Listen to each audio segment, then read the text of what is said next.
I was in my room studying and I heard scratching in my door. And I kept on hearing scratching at my door, and I got really pissed because I thought it was my stepdad playing a prank on me. He always used to joke around with me. I'm trying to study. I keep hearing it, and I open the door. No one's there. Go to my parents' room, and I go to my stepdad. Don't do that. You're scaring me.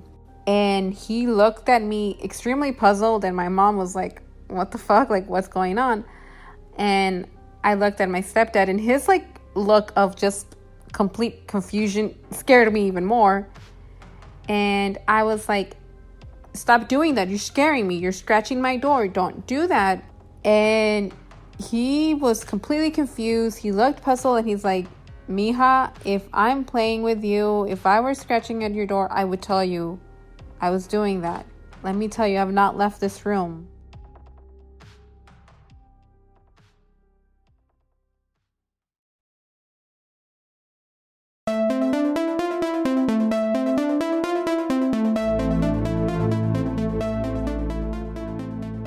Hey all you Hollyweirdos, even though Los Angeles is struck again with another lockdown, it hasn't stopped us from being a little weird with our new installment of our Listener's Tales series Part 8.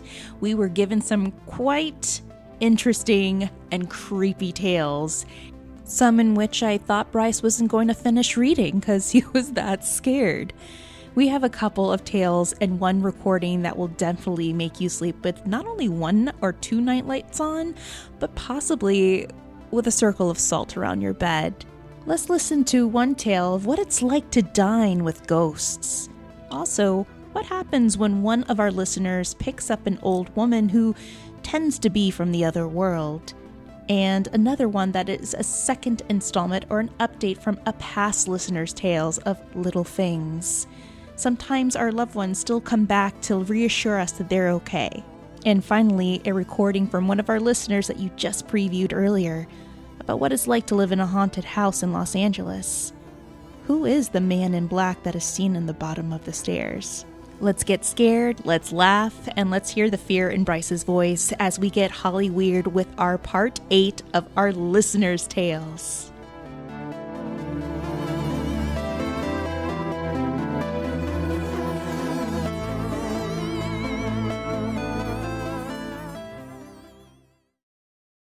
Welcome to Hollyweird Paranormal. And if you're on Patreon, you are lucky because you get to see our beautiful faces. Hey, I showered for this. I did as well.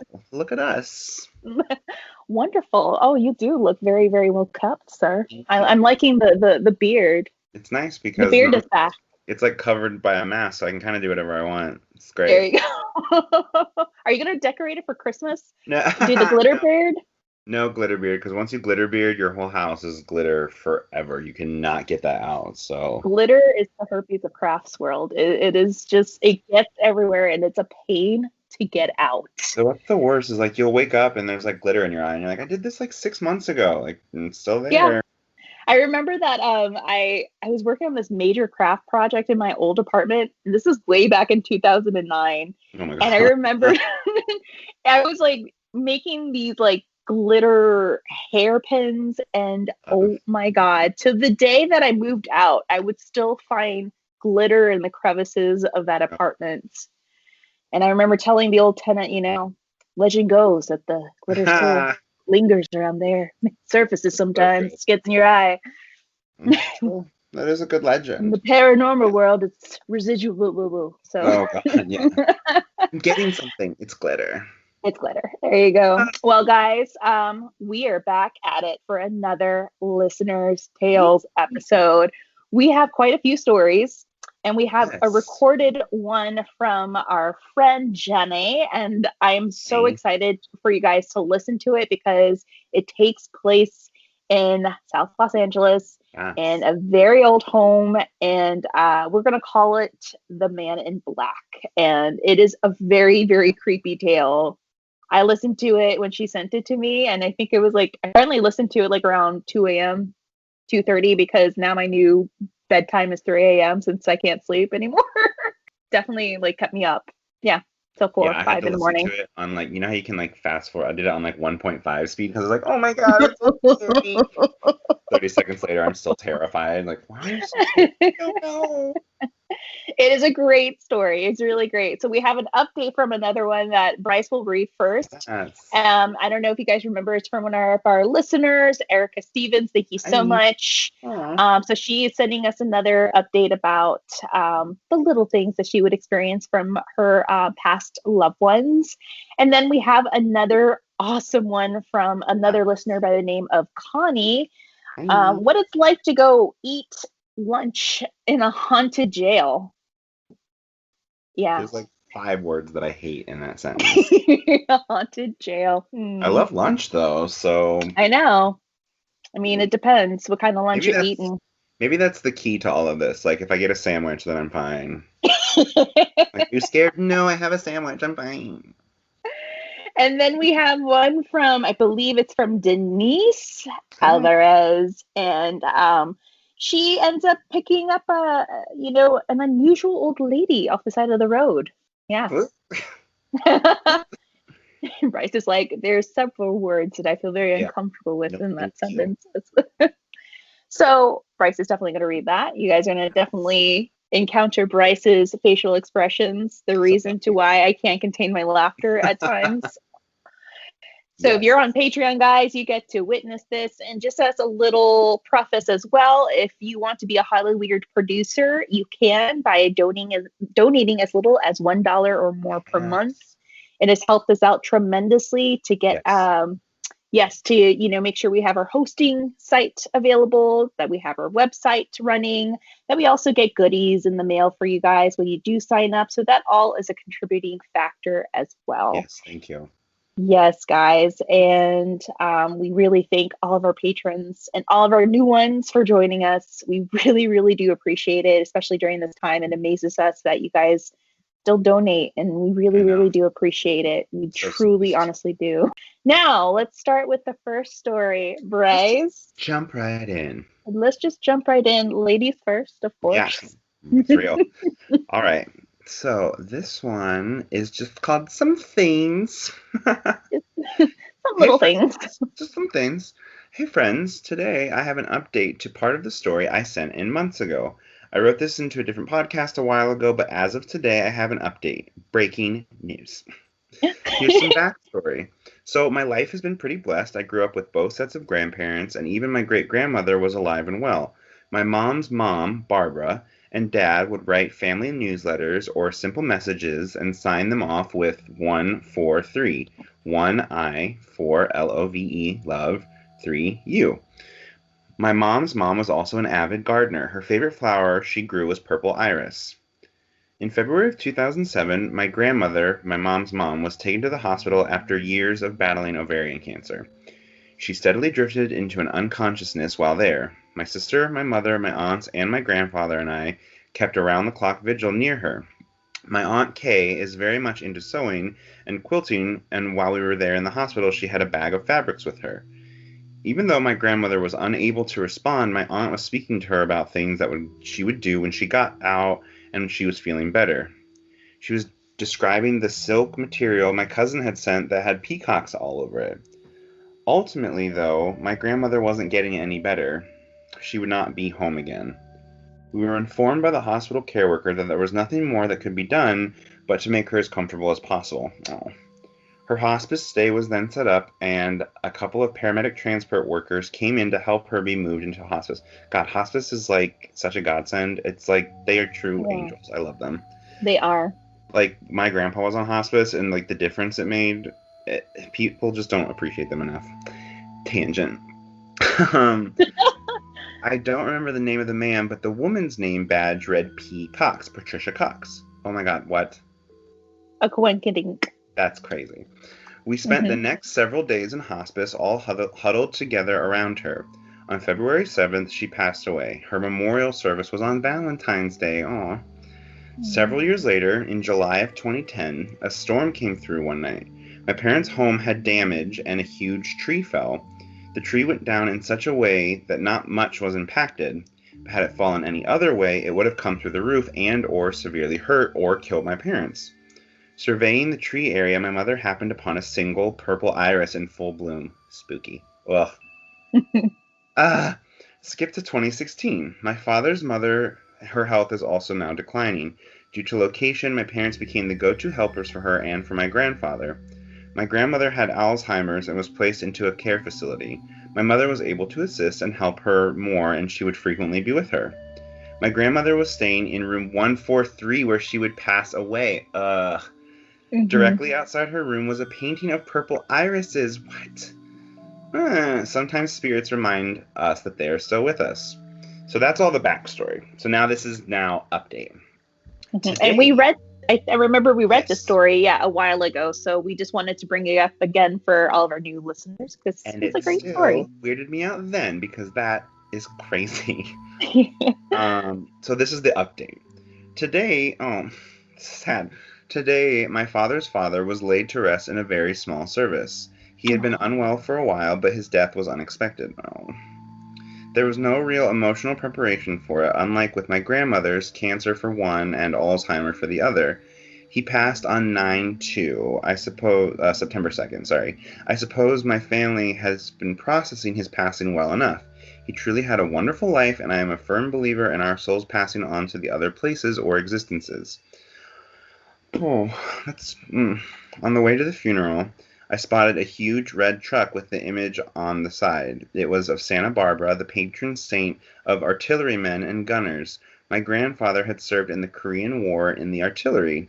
He never spoke of his time in the military ever, and we only discovered the information when a cousin of our very large family had done research into our genealogy. Additionally, my aunt, Mom's sister Kay, who was the peacock aunt, had stitched an image onto a sweater for my youngest daughter, sent it to my mom, and my mom gave it to me today when she saw us. It's an abstract peacock. Oh. Yes.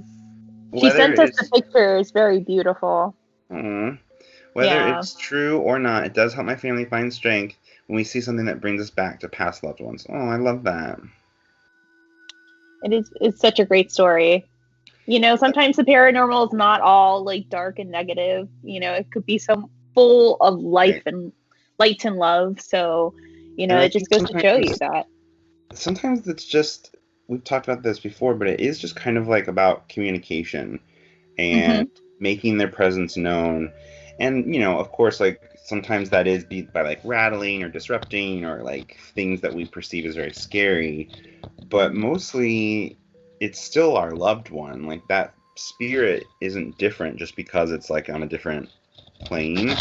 So like the best way to communicate would be something that we would recognize as like attached to them. So, that's so sweet. I am sorry to hear about your grandfather so recently, but thank you for sharing that. That was awesome. Thank you for sharing that, Erica. That was such a sweet, sweet story. And we hope that you and your family are doing well, for sure. Condolences. Seems like they're doing, as best as can be expected in like such a sad circumstance. Screw 2020, I tell you. Girl, that is the... I know. Now we're gonna move forward to another story, and I absolutely love this story. I absolutely want to hang out with Connie. Yes. Because hey, girl. I'm reading her story. I'm like, this is my girl right here. So this one is called Eating an Unusual Lunch in a Haunted Jail. Feeling good, Bryce? Feeling good? Yeah. Yep, feeling something. What if there was like feeling some things? Okay. All right. So this is from Connie Moreno. I was visiting some friends in Hanford, Connecticut, and we got to talking about ghosts. Great topic. They told me about an old jail that had been turned into a restaurant, and reportedly it was haunted. I immediately stated that. Of course it is. Why wouldn't it be? Hi, this restaurant used to be a jail? Oh, so it's haunted. Okay. How about this? This is a haunted jail. Perfect place for my restaurant. Can't fail. Serve up some risotto on a Ouija board. Put in a moosh boosh on a planchette. There you go. Immediately, I stated that I wanted to check this place out, so we agreed to visit the following day, my girl. Now, the next day we went into town and we made our way to the restaurant. I was disappointed to see that they were closed, but one of my friends noticed that there were people inside, so she knocked on the glass. One of the employees came over and opened the door to see what we needed, and that's when my friend asked if we could take a look around. And they promptly pointed me out and informed the employee that I loved ghosts. Yeah, if it was me in the group, you can obviously make, Right. Yeah, that statement. It's on my hair. With the, ghost earrings and everything, not obvious. Now, the employee let us in, gave us a brief history of the place, and then told us that everyone who works in the restaurant becomes a believer within the first 2 weeks of employment. Oh my God. No. Oh, yes. Not wasting I believe there's a lot of ghosts in this restaurant. All right. So we were all wide-eyed at the statement. And then she offered to give us a brief tour. Woohoo! Off we went, upstairs, through the rooms, downstairs. It was all very interesting. She said she had to get back to work, but she said we should check out the solitary confinement area before we left. It's already, pointing out to a really bad horror movie, and they go to the solitary confinement and then they're kept in against their will in the basement. Why not? You get shut in and then you're harvested for the protein for the restaurant. It's fine. It's Hostel Part 5, the movie, right there. Oh.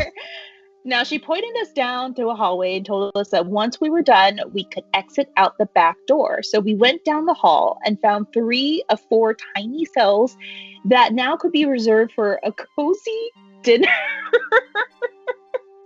Each contained 1 very small table and 2 chairs. Imagine, Bryce, if you were given the opportunity to go on a date with this guy and then it happens to be a haunted jail and then you're told, oh, I found this really cozy spot in solitary confinement. What would be your response? I mean, look, I'd probably still put out because, it's beautiful, but I'm not going to be happy about it. There better be some wine and appetizers involved, all right? Lots of wine. As long as the door stays open, I'd probably be okay. If they're okay, now we how there's those theme restaurants where they're now we close the door. Now you eat in the dark.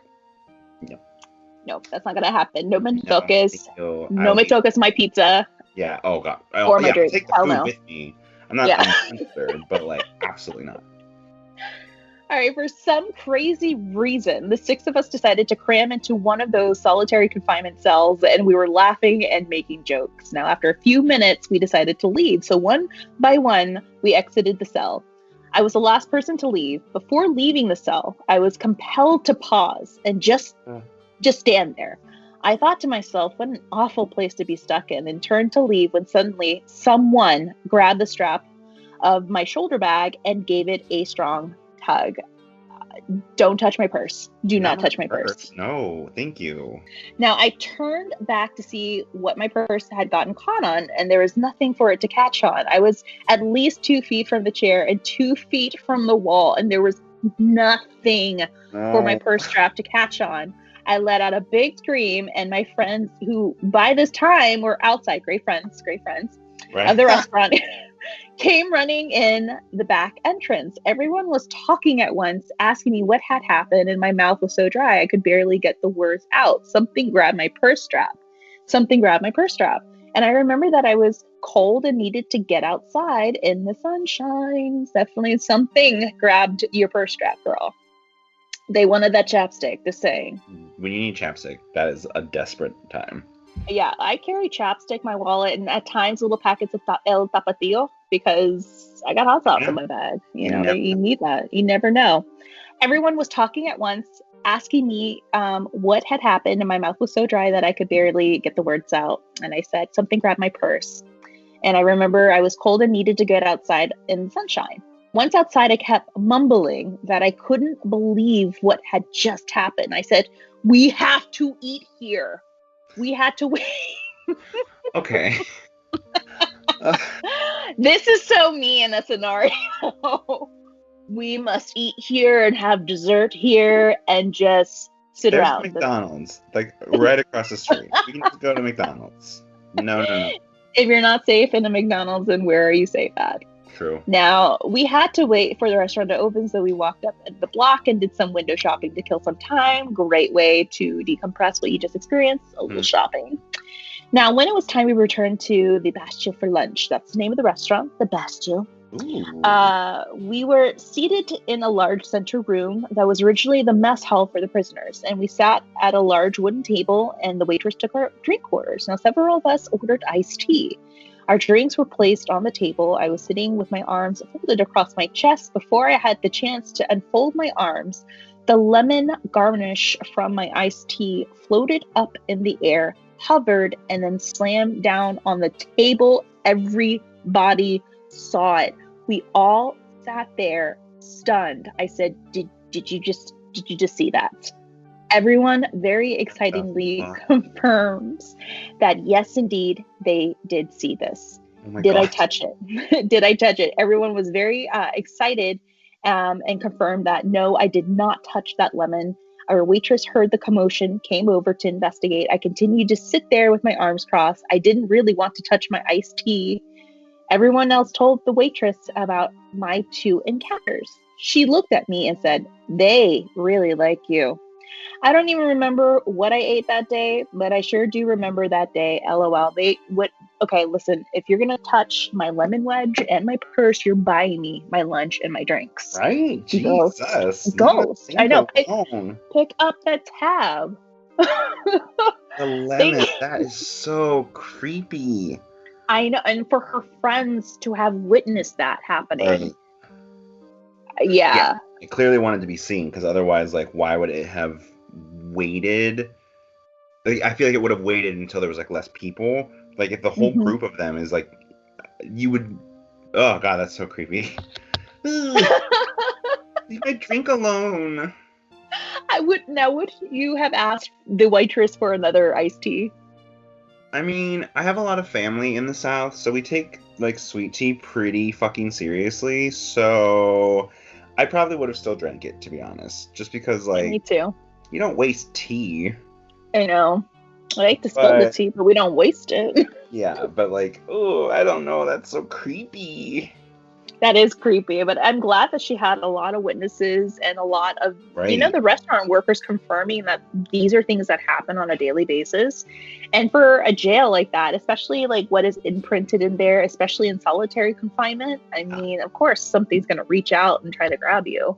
I am like terrified. And I find the penal system totally works for me as a deterrent. I think solitary seems to be just about the most terrifying, inhumane, like cruel, like, oh my God, those like horror stories where you're like, I was left in solitary and they forgot I was there and I almost starved to death. Like, I'm sorry. What?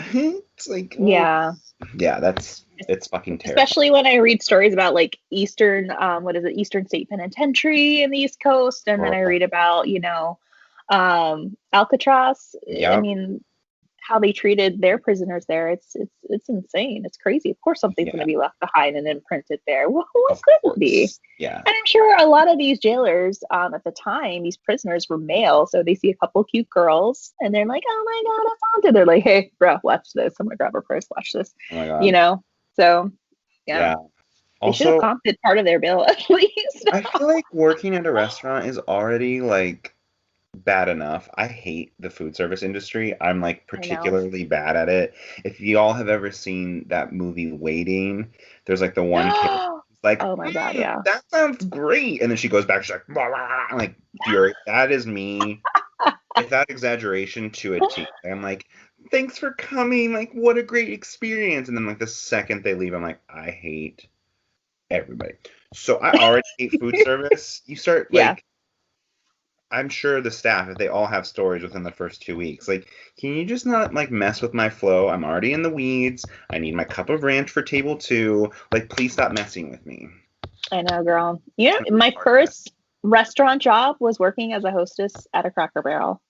Never again. Oh God, I love Cracker Barrel so much. Oof. I learned to loathe it for several months, but them chicken and dumplings make you come back for sure. That's what I always used to get. Yes. Yes, They're I know, so right? good. They're so good, and I would always smell like them coming home. But I was working, when I was a junior in high school, and I was only working there for 6 months because I wanted to save money to go to Europe. And I was like, it's just temporary. It's just temporary. I'm ready to go. I'm ready to go. When I would see the church groups on Sundays coming in, I'm like, oh boy, we got a tabletop of 28 and another one of 35.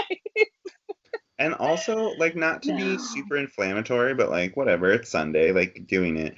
Church crowd, after church, Sunday church crowd are the worst tippers. Like, y'all want to come and talk about, like, your testimony, and then you're going to be a bad tipper and, like, rude to the servers? That's not what makes baby Jesus happy. I don't know what to tell you, but y'all need to get that figured out. And my grandparents used to do the thing to my like, I was so embarrassed. They would, instead of doing the tip, they would put like a Bible tract hidden. Oh no. I think my grandpa would put the tip in the Bible tract, so at least he still left money. But like, Grandpa, no, don't do that. Oh no. Yeah. Oh, your grandpa was one of them. I think someone did do that to one of our servers when I was working there. Yeah. Yeah. Oh, but never again. I appreciate everyone in the service industry. I really do, because I worked at quite a few restaurants during my time, but I never served. I always wanted just to be the hostess, but still being a hostess is a job. It all definitely sucked. The worst was when I was at a restaurant when I was in school, because I went to Christian University, and then they would come and be rude at the restaurant. I'd be like, I'm in class with you tomorrow. Like, I will see you tomorrow. Ugh, super annoying. Do not sit in front of me. Do not. Yeah, no. Do not sit in front of me. I'll make sure I be smacking my gum by your ear. Service anymore, because I'm really bad at it. Especially not here in LA. Girl. Imagine. Yeah. I'm sorry, but my sandwich tastes like gluten, and I specifically didn't ask for gluten. Bless. All right, so Bryce has another one to read. So this is from Denise. Hey, girl. And she says, "Hi there. Hi. I have a few stories to tell you, and I hope you enjoy. I guarantee we will. This takes place when I was in my early 20s. I had gone to the Key Club in Hollywood with a group of friends to watch a band play. Right? Yes. We're all drinking and enjoying ourselves like typical 20-year-olds in the before time. It was around 1:30 a.m. and we started to head out. My buddies wanted to take me home, but I was like, nope, I'm not leaving my car in Hollywood overnight. I feel I'm such a poor level. I know, I'm getting like repercussions memories all of a sudden. Before Lyft and Uber, it was like a war zone. It was like, where are you going to get your car? Who's going to drive it? Like, oh my God, this is a nightmare. Just to give you an idea, I was semi-plastered, but sober enough to walk a line with no problems. Girl, I feel. So they followed me onto the freeway just to make sure I was okay. Okay, you're on the freeway, you're fine. As I was driving toward the on-ramp, I looked in my rear view mirror. Oh my God. No. Come on, you're almost there. I look in my rear view mirror and see this little old lady in my back seat. I did one of those double takes for a second. Now, to give you a better picture, she was solid and I couldn't see through her at all. She had long curly hair, a purple and white dress with a shawl wrapped around her. She was just... Oh my God. She was just smiling at me and I said hello. She replied, "Hi, sweetie, you talked to her?" Oh my God. I would have wrecked my car. Oh my God. I was like, when did she get in my car? So that's your first question. Okay. So I asked her if she needed a ride home and she said yes. What? Denise invented Uber. That is a fact. So I just jumped on the freeway and started heading home. What? Oh my God. I began asking her questions to try and figure out where she needed to go. I asked her what she was doing out in Hollywood this late. She replied she was lost, but she saw me and I looked kind and she got into my car. Oh God. I was like, okay, now don't get me wrong. This is strange, but she didn't scare me at all. Oh, okay. I asked her if she wanted me to call her family and let them know that I was taking her home. She said no, oh my God. Sorry. She said no, they already knew. Okay, I said. I proceeded to ask if she was hungry or thirsty and that I would stop and get her something. Oh, that's sweet. I would have kicked her out of my car as I was driving. So, like, good for you, Denise. Like, kudos. She said no, and then she started to ask me questions. I got to where this is such an LA thing. I got to where the 60 and the 605 freeways meet. I know exactly where it is. And asked her where to go, and she told me to get off on Valley Boulevard, but don't turn, just go straight. I was like, oh, I live that way. Oh, God. I continued to drive, and I passed a church, and she started to tell me that she had gotten married at, and her kids were baptized and married there also. I told her I went to school there, and she said, I know. Oh, my God. Oh, my God. And I was like, what the fuck? Same, girl. I was approaching my street and asked her where to go next, and I got no reply. I looked in my rearview mirror, and she was gone. What? I was like, what the fuck? Same. So, the next morning, I walk out to my car and noticed... Yeah. I think she just has to burn her car. So the next morning, I walk out to my car and notice the seatbelt was buckled and the shawl was in the back seat. I called my friends and asked which of them left it in my car and said I drove home alone. Every so often I see the little old lady in my back seat smiling at me. What? Hola, niño. I know. I'm trying to get your facial expression right now. If I am already terrified of someone hiding in the back seat to murder me. So I don't care if it's a little purple old lady or not. No. Oh my God. What? Also just being oh yeah, I went to school there. I know. I'm sorry. What? Oh my God. Denise, you have a stalker. Yeah, it's a nice old lovely lady.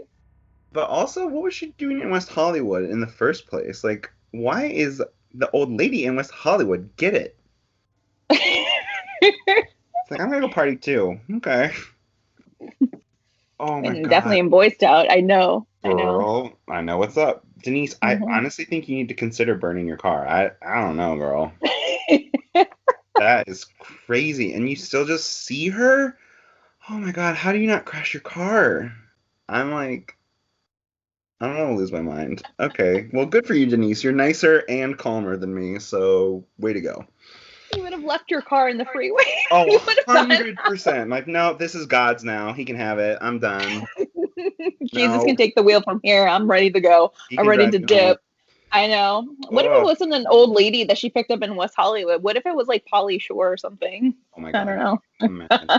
Oh, hey. I'm hungry and I'm thirsty now. Yeah, do you want some chicken nuggets? What do you want? I know. There's McDonald's or an In-N-Out somewhere around here. Okay, There's but probably honestly, if I come back as a ghost, I would hope that someone would offer me chicken nuggets. So, you, Denise. That's really sweet.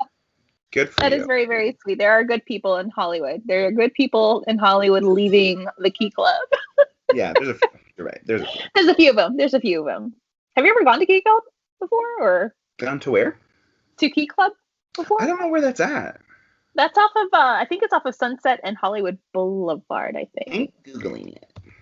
Yeah. I think I've seen a show there. Well, here's the thing. Because I am not a classy lady, sometimes I do this thing before COVID and all of that. Oh, it's over by Boa. Yeah, I know where this is. Yeah. At. But sometimes I do this thing where I will walk into somewhere and be like, why am I having weird deja vu? Why do I feel like I've been here? And it's oh, you have been here. You passed out and you don't remember it. So this is what happens when you have problems with alcohol. You don't remember a lot of your 20s. So, oh, it's permanently closed. That's really sad. I know. Nothing survives around there. Girl, so I'm surprised always. I've been listening to Race Chasers, which is the Alaska and Willem podcast that talks about all the episodes of RuPaul. It's super funny, and I love RuPaul's Drag Race, so it's I just listen to it in the background or whatever. And recently, they have a spin-off podcast with Raja and Delta Work. So all these like Southern California queens, basically. Oh, And they've wow. been talking about all the clubs that are closing down. And it's Oh, so no. sad. Like, I don't even go out. And I didn't before COVID. You know me, I'm already in bed by like 8 o'clock anyway. Yeah. But when I first moved here, everyone kind of does the same thing when they move to Hollywood. Like, you really go out pretty hard because you're here and it's like you're kind of supposed to, and it's fun. It Oh, is. yeah.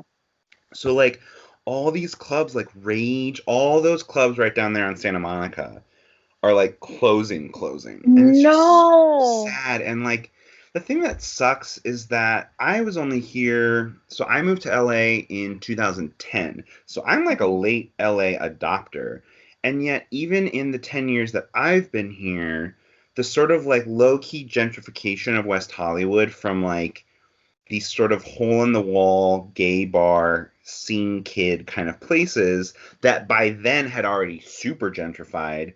Like they talk about it like during like the 90s, it was a completely different scene. But even from Yeah. 2010 to now, it's like Lisa Vanderpump and this conglomerate guy who like owns, between the two of them, they literally own the entire strip of West Hollywood. And it's just like, it's just so sad. And like, I'm not trying to come for anybody. Like, I've been to Pump.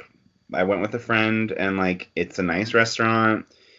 I'm not bashing anyone for like watching reality TV. I love shitty reality TV, but it's just like, it just sucks that like that's kind of the direction. It's like these two uber wealthy people own everything, and like local club owners like kind of don't exist, and the community No.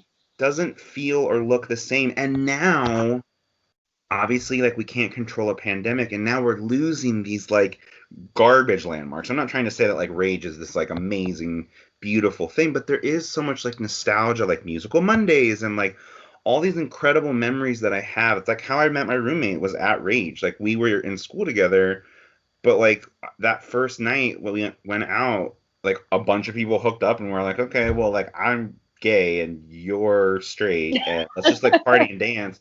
And it was like the start of our friendship. And now like the place that we met doesn't even exist anymore. It's just so sad. Oh, I know. I know. I remember, like, I used to live in West Hollywood. I used to Yeah. know all those bars. And I remember the pickup line. There was that little, it Yeah. was like a little bus that would pick you up from the end of, I think it was, Best. oh, yeah, by Doheny and Santa Monica. And it will take you all the way down, kind of close to, oh my God, where, like to like Coldwater Canyon, all the way Yes. over there. Yeah. And it would stop at all these amazing like local bars. Like you'll go from the ritzy places like all the way there in the heart of what WeHo to like the end of like close to Coldwater Canyon. Girl, So you start getting to yeah. that end, you're like, oh, I oh. know you're like, but now it's like you can't even recognize it. There's Yeah. newer But it's so bars cute. around And like there. Golden Hour and the Timeout, I think, and Tiger Heat and Rage. And it's just such a silly thing to care about when people are dying. Like, I know that there are much more important issues. I'm not trying to make this like, this is the worst thing that's been lost, but No. it is just like one more thing that's like, damn, like really nothing is safe from this. And like, we just keep not taking it seriously, and it keeps going longer and longer. And like, the things that we lose are like the best parts of being human, is like connection and like the ability to like be with each other. And like the longer we don't take this seriously, the longer that we will continue to lose these things. It just sucks. I hate. Yeah. I know. I know how it feels because that's how I was like when I went back to New Orleans after Katrina. It's like we Yeah. lost so many great things and it was just hard for Oh, that connection again for us to come together as a city and go back to a normal. It took a lot of time, but now it's like it's going through a weird gentrification. It's yeah. very different there. It's so like now people are living in Treme, like spending $1,500-$1,800 on a studio in Treme when you that was uncalled Yeah. for. That was unheard of way back in Yeah. the day. So yeah, it's definitely Even different. even where we live, like this used to be where you and I live, like where I live Yeah, especially, that used to be like the outskirts of North Hollywood. And it was like, oh yeah. damn, you live in like the not good part of North Hollywood. And in some ways it's great. Like I have a Trader Joe's down the street from me. Like I love it. But it's just you just have to go further and further out unless you're just uber wealthy. I mean, the place that I used to live, I couldn't afford an apartment there. Like all those high rises that are there now, like the 6 that they built right in a row. Yeah. I can't afford to live. It's really ridiculous. And I don't mean to jump the gun here, but even my husband and I know that we're Hollyweird, but it's expensive to live in Hollyweird. It's expensive to live in LA, and we're thinking about looking outside of California. And not to mention too, I just read that Jordan the Lion and Scott Michaels of Dearly Departed Tours, he's moving to the Palm Springs area. Damn. He's getting out of LA because LA is just not, it really is different, guys. I'm going to be honest with you. It's very different right now, especially with the pandemic. It's not a great place to be right now. It really isn't. It's very heavy. The homeless population has tripled. It is really bad. I had to put my Citizen app on silent. I almost deleted it, but I still check, the updates of my hood. I had to silence it for a week because it was just notification after notification. Shots are constantly fired. Someone keeps on brandishing a weapon. There's been assaults. The rise in assaults lately have been very scary.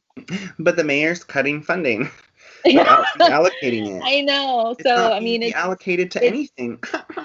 It's scary, but if I do have to move, don't worry. Hollyweird Paranormal is still going to go on. It would be really good because we would have more money for both of us to travel again. Well, and that's the thing.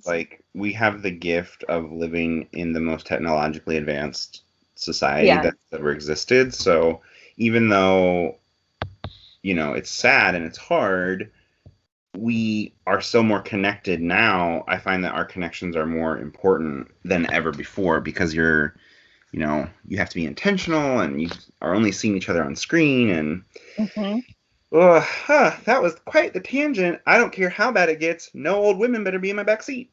There you go. What is the moral of the story? Do not pick up an old woman unless she's going to buy you some tacos from a taco truck or something. Or chicken nuggets right there. I might do that then. I might do it then. We're going to go ahead and play Jenny's recording. Love it. But I'll edit it into this video because I want our patrons to definitely listen to it. Now, this is Jenny's story. She's based out of Los Angeles, and she talks about a house here that her and her family lived in, and this house had a very unusual presence. And what validates the fact that her and her family experienced this presence is the fact that a new family moved in after, and they pretty much, have the same experiences as her and her family did before. So it's really, really cool. We called this one The Man in Black. Okay, so my house was built in 1923 in South Central Los Angeles, and we moved there around 1993, 1994, no, 93, because we were there for the 94 earthquake.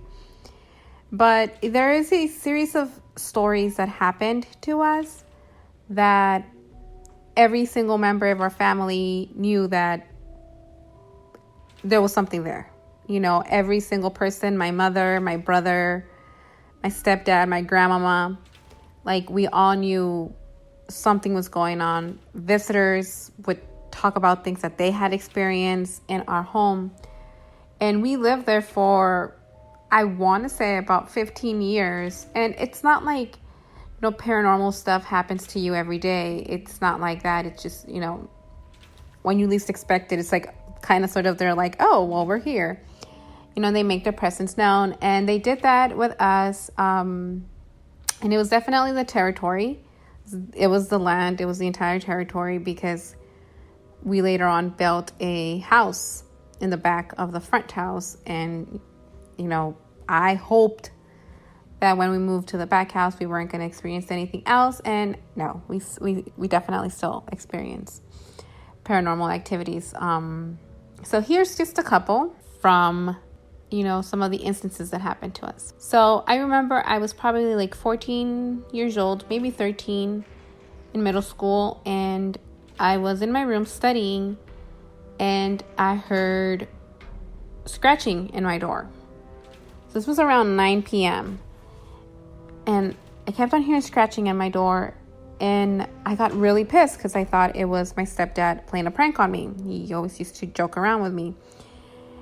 And, I'm trying to study. I keep hearing it, and I open the door. No one's there. Go to my parents' room, and I go to my stepdad. Don't do that. You're scaring me.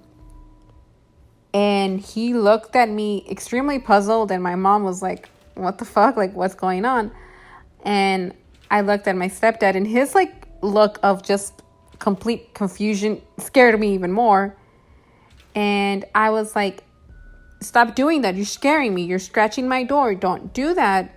And he was completely confused. He looked puzzled, and he's like, Mija, if I'm playing with you, if I were scratching at your door, I would tell you I was doing that. Let me tell you, I've not left this room. I did not scratch your door. And my mom was just like, yeah, he's been here all along. And I didn't want to believe that it wasn't him. I always try to rationalize anything that ever happened to me. So I just remember standing up straight and this chill going down my body. And I'm just like, don't do it again. And ran back to my bedroom, closed the doors, went under the covers. And, I was just super spooked because he's like, I didn't do it. And, just the look in his face, the complete confusion, why am I accusing him of doing something, was really what scared me. And it's just okay, so he didn't do it. And it was just us. My brothers weren't home, and my grandmama for sure was not going to do that. And so it was a very, very scary moment. Another instant that happened to us is when I was in my bedroom. I was reading a book. This was years later. I think at this point I'm probably 18. I'm reading a book, and that feeling when someone's sitting next to you, and then when they leave your bed or when they leave the couch, you feel that weight of that presence kind of sort of lifted. So I'm reading my book, and I just all of a sudden felt if someone was laying next to me, and I just felt them get up out of the bed and walk away. And I froze. I tried to gain back my strength and ran into my mom's bedroom. I was like, Mom, so that was very scary. And it was always just tiny little things like that, tiny little things like that would happen. Sometimes I would be tying my shoe and my bed would move, or, I would be sleeping and it felt like someone was breathing down my, right in front of my face, and that would wake me up, and no one was around me. In fact, sometimes no one was even home. And I would run out of the house, and I would call my mother, ask her where she was, tell her I'm not going back in that house until you come home. So it was a bunch of little things like that happened to all of us. It was, listening, hearing voices, or sometimes the swing outside when my brother was little would move. But I believe that the one that had the most awful experience was my little brother, my younger brother, who he was always just so scared, always so scared. And I asked him one day, and I'm just like, at this point he's already 13, and he's still asking me to go with him to go get water to the kitchen. It would get dark, and he'd always be like, Jen, can you go with me to the kitchen to go get water? And I'm thinking dude, come on, you're 13. So one day I asked him, I'm like, why are you always so scared? Why are you always asking me to go to the kitchen with you? And he's just like, Jen, I'm going to tell you the truth. I see a man dressed all in black at the bottom of the stairs. And I didn't know what to say to him. I was just like, oh. It was just, I didn't know what to say. He said that he saw someone dressed all in black at the bottom of the stairs, and that is why he always asked me to go with him. And it was crazy because we moved out of the house. We ended up moving out of the house around 2008, 2009. The new tenants come, and they last there for only 2 weeks. And one of the reasons was, apparently, my mom told me that their little girl, they had a little daughter about 6 years old, and she would see things. One of the nights, she was crying up a storm because she was sleeping in her room, which was what used to be my room, and she saw that the whole room was on fire. And then their little girl would always be crying and didn't want to go downstairs. And when her parents asked her, why don't you want to go downstairs? The little girl told them, because I see a man in the bottom of the stairs dressed all in black. And when my mom told me that, my entire body I got this cold chill. And I remembered what my brother said. And I told my mom, my brother's been telling me that he used to see the same person. And my mom tells me that to this day, now my brother still lives at home with them. He's 23. They say that to this day, even if it's it's a different home, it's a different place, that he still checks corners every time he's going to go downstairs, just in case he sees a man dressed all in black.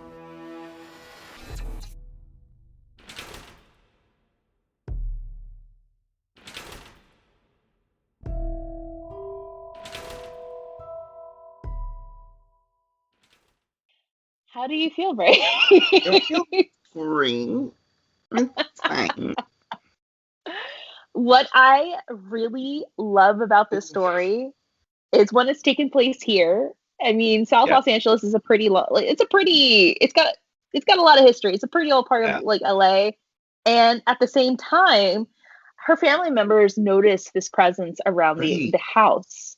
Right. Especially, so what makes it even more interesting is after they move, this new family moves in, and the little girl starts to see the man in black. That's in the bottom of the stairs. It's like corroboration. I don't think that you should ever doubt what you know to be true. So like, I never want anyone to think like, oh, I saw this thing and I must be crazy or it must not be real. I think it's smart to try and not get carried away, right? Like, you turn the air conditioning on and all of a sudden you feel a cold breeze and you're like, oh, it's a ghost. Like, maybe don't make that jump right away. Maybe just like be willing to be wrong in a way. But when you know that there's not an explanation for what you're seeing, and then it's corroborated by why would the second family make that up? Or how would they have known to describe the same thing? And again, I'm not saying that you like need other people's like validation, but for me, as someone who's like a bit of a skeptic, an open-minded skeptic, I guess you could say, when I hear like two kinds of sources corroborating the same thing, I'm like, oh, well, that's definitely real. Like, there's no way. Why would the second family know to like make up the same thing? Do you know what I mean? Yeah. I mean, they didn't know them. That's the thing. Like, that's so wonderful is that they didn't tell them anything. And they experienced the same thing. And what I really liked about her story in the very beginning, she's like, things happen, and, they didn't happen quite frequently, but they did happen. And a lot of us did experience it. We knew that this was something out of the ordinary. And I like that. That's so raw and so genuine, because people are like, I lived in a haunted house. And then it's like, did you just watch the movie The Conjuring and, felt that you're experiencing all this stuff?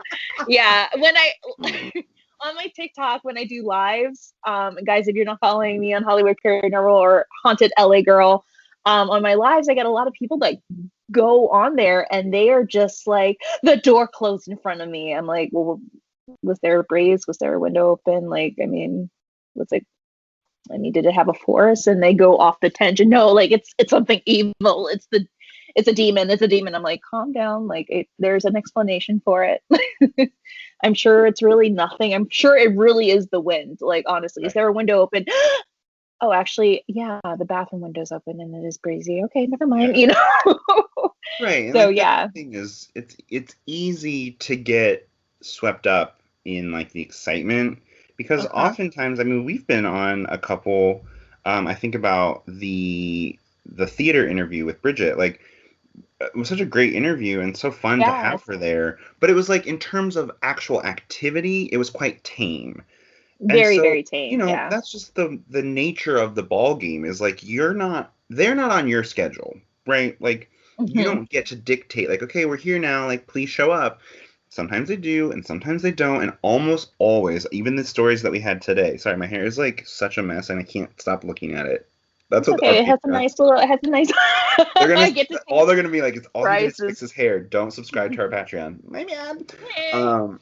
But like all of our stories, so many people like, I was not looking for it. I was the last one out. I was not even like in that mindset.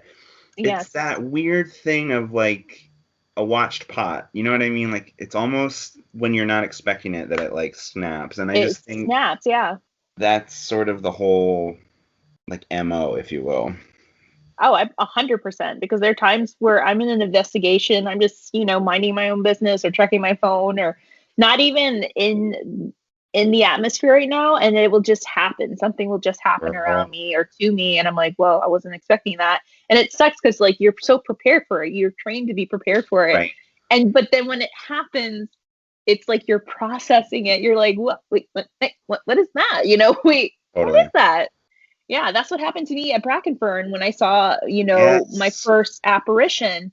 And at first, I thought it was one of the men who was the husband of the psychic in their group. And I could have sworn I saw him across from me, but the way the figure like moved super close from the back of the corner of the room to in the front of my face, and it had like this golden silhouette of an outline, and I could see the eyes and the nose and the mouth outlining.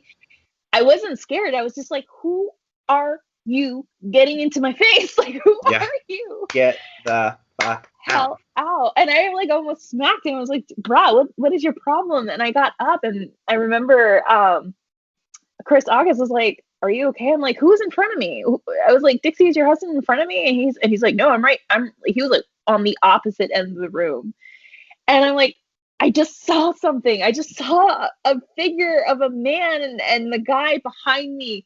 Thank God. This EMT that was behind me, he was like, Tammy, I saw it. I'm like, tell me what you saw.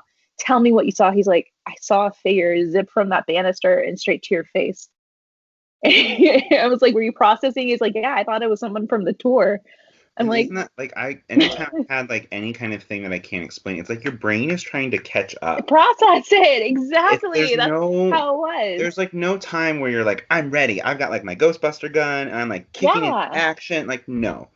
It's like your brain is like trying to rational. Like we are ultimately creatures of ration. And so it's like we need order. And so our brain is trying to like this thing that doesn't make sense. I'm going to try and put a system of order on it. And and then it's over and you're like, oh shit, like that wasn't what I thought it was. I just couldn't process what I was seeing fast enough. Mm-hmm. Oh yeah. Yeah, I know. I had my camera in my hand. You're like, do I take it out? Like, but you don't think of those things. No, I don't. Do you think, two questions. Would you, I assume I know this question, answer. Would you move into a house that you already knew was haunted? Yes. Yeah, I figured. Why is the question? Yeah. Absolutely. Would you, if you were selling a house that was haunted, would you disclose it in like the process of selling it? I would disclose it in a way of telling the seller, or the buyer, hey, this house has an energy. There's a way to word it. If you just say, oh, it's haunted. Right. But I guess if you have that vibe from that couple, like, hey, are you into the unexplained? And if, you could tell, like, you would know if someone's into this stuff. Like, you could flat out say, yeah, it's haunted. But I would word it in a way where it's not so, so tacky, I guess. Like, I would just say, hey, this house has an energy. Things might happen, and that's it. Just ignore it. And then go on with your bad self. That's the thing. Oh, I got a ghost story for you guys, and you too, a little one. So, speaking of homes with activity, so you guys remember my sister Ashley, right? Oh, yeah. Yeah, so she moved from New Orleans. And if you guys remember the Greystone Manor episode, she had experiences and then she goes into her experiences in her home in New Orleans. Well, she moves into this beautiful old Queen Anne Victorian in Albany with her husband and her Love it. son. And I was asking her, I'm like, of course, I'm going to ask her, is it haunted? Because the house was built in 1889. Right? She's like, there is something here and I could definitely sense it. It's not as bad as you think. Yeah. So apparently the house it belonged to an older couple and then it was sold to another family. My sister has, a little baby boy and he's sweet as can be. I think he's like almost 2 right now. And of course there are times where he kind of looks in certain areas and he starts to laugh. Oh yes. They're so creepy. Yes, and my sister, as we know, she's very sensitive. She's at the same time, she's very much clairsentient and she has a strong sense in that ability. And she's like, Tammy, there are times where I feel a presence here. And I'm like, what do you feel? And she's like, I feel like an older woman. And I asked her, I'm like, well, who has passed in the house? She's like, well, no one has passed in the house. I saw the history. I know there's a family that lived here, but they had their children went to college, they moved. And then I know that there was an older couple that lived here before them.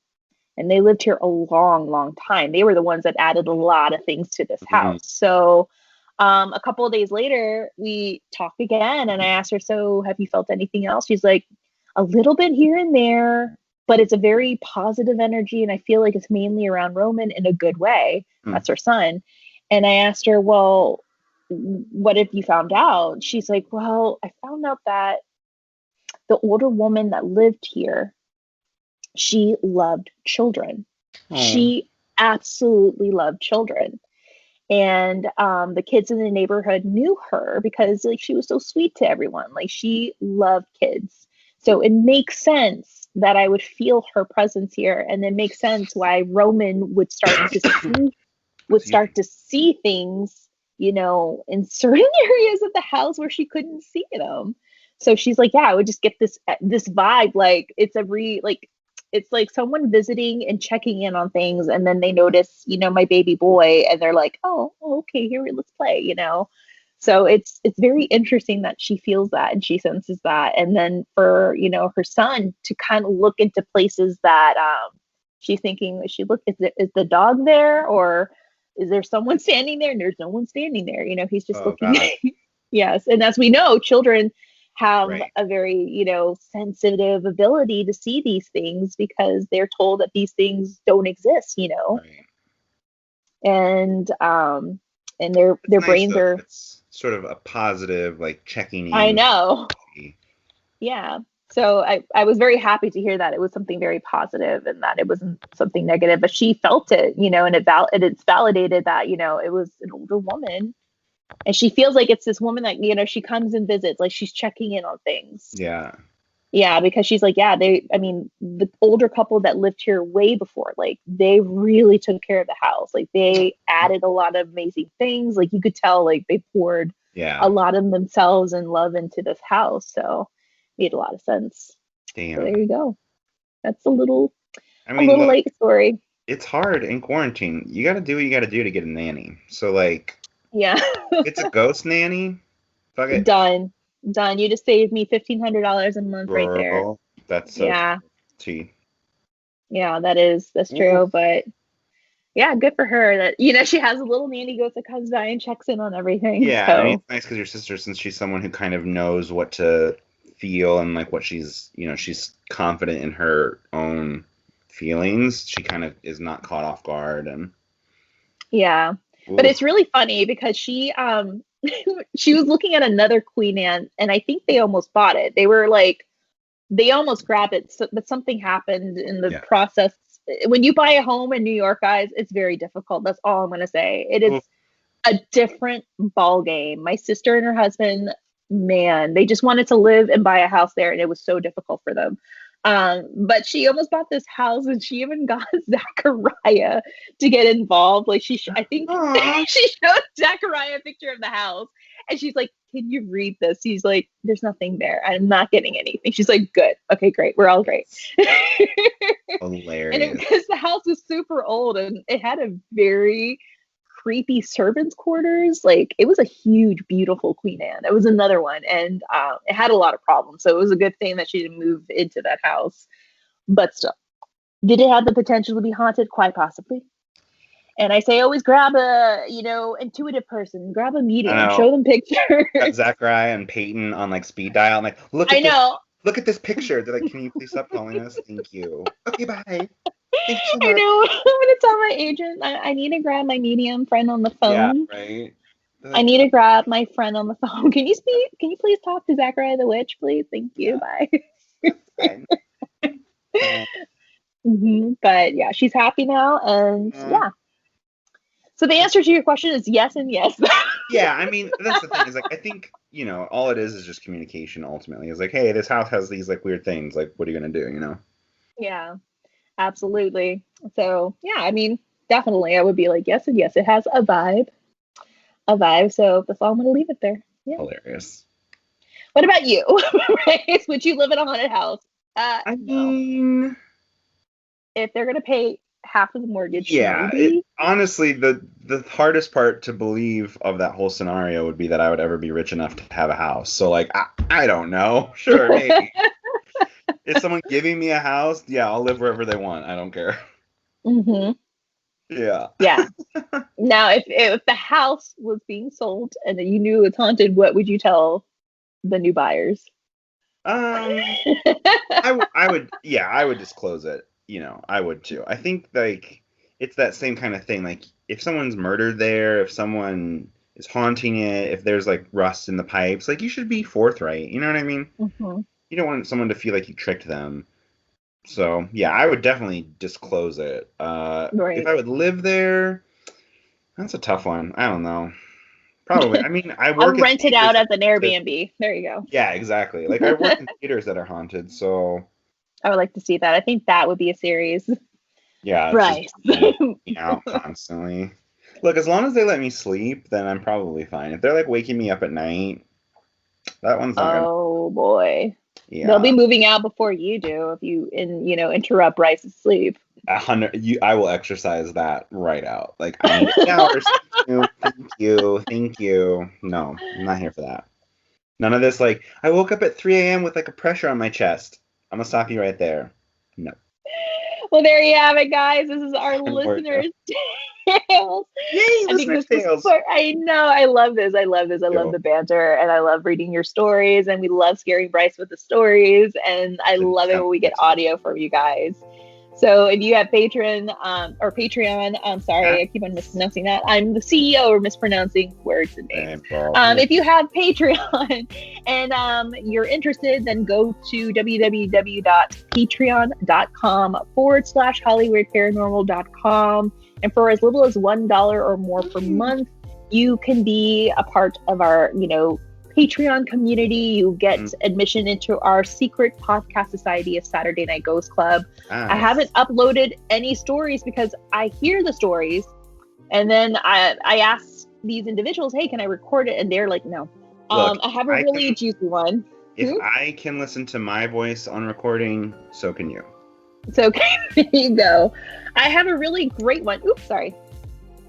I have a really great one from a neighbor of mine who did an investigation at the Washoe Club. So that one's supposed to be really good. I'm trying to work on it with her. She's like, my memory is just a little frazzled. I need to write it down. So that one would be a good one. That will be saved for Saturday Night Ghost Club.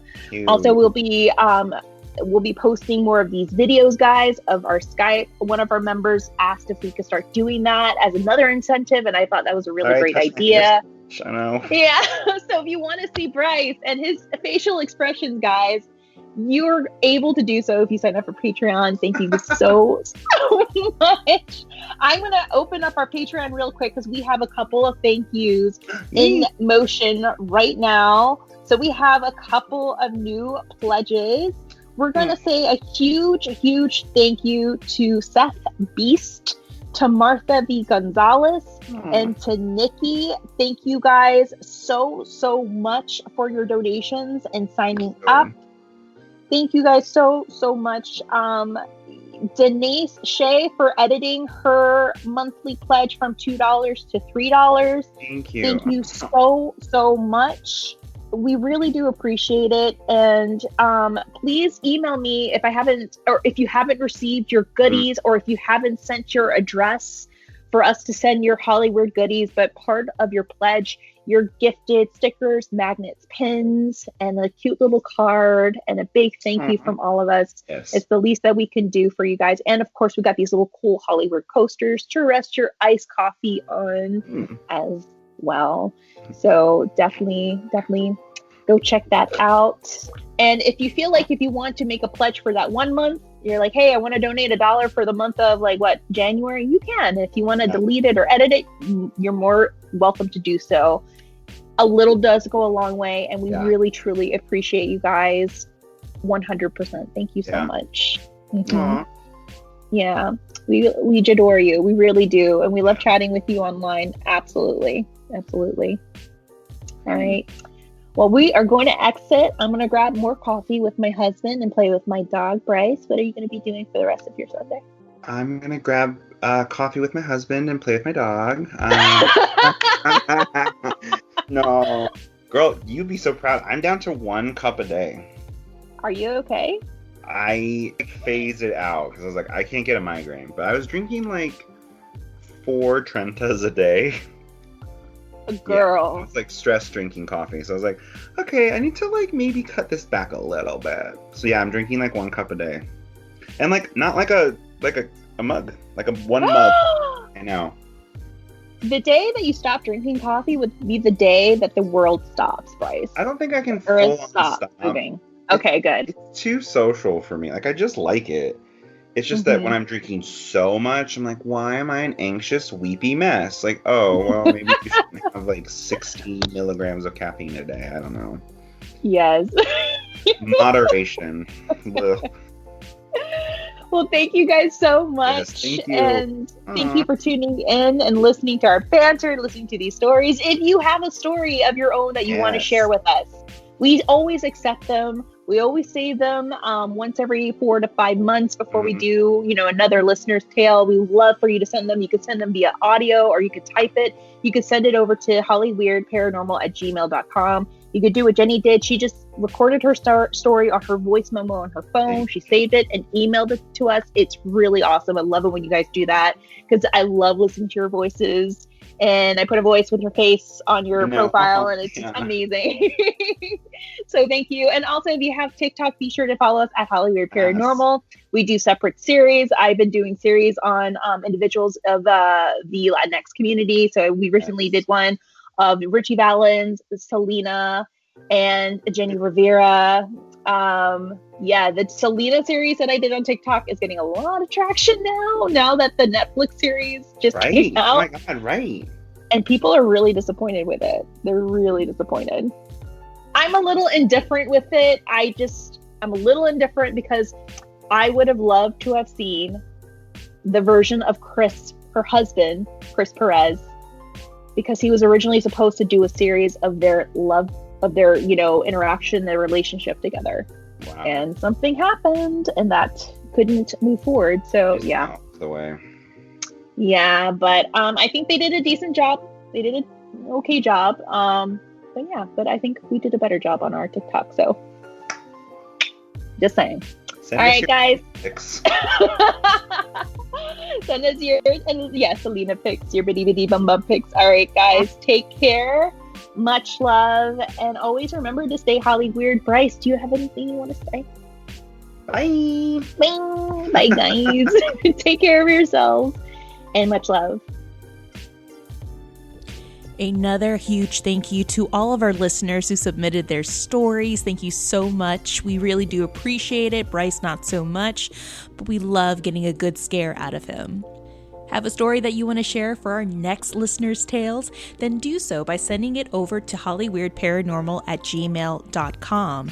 If you love to stalk our Instagram or our Facebook, then you can find us at Hollyweird Paranormal, Twitter at HWP Podcast, TikTok at Hollyweird Paranormal, and of course, you can stalk us on our website at www.hollyweirdparanormal.com.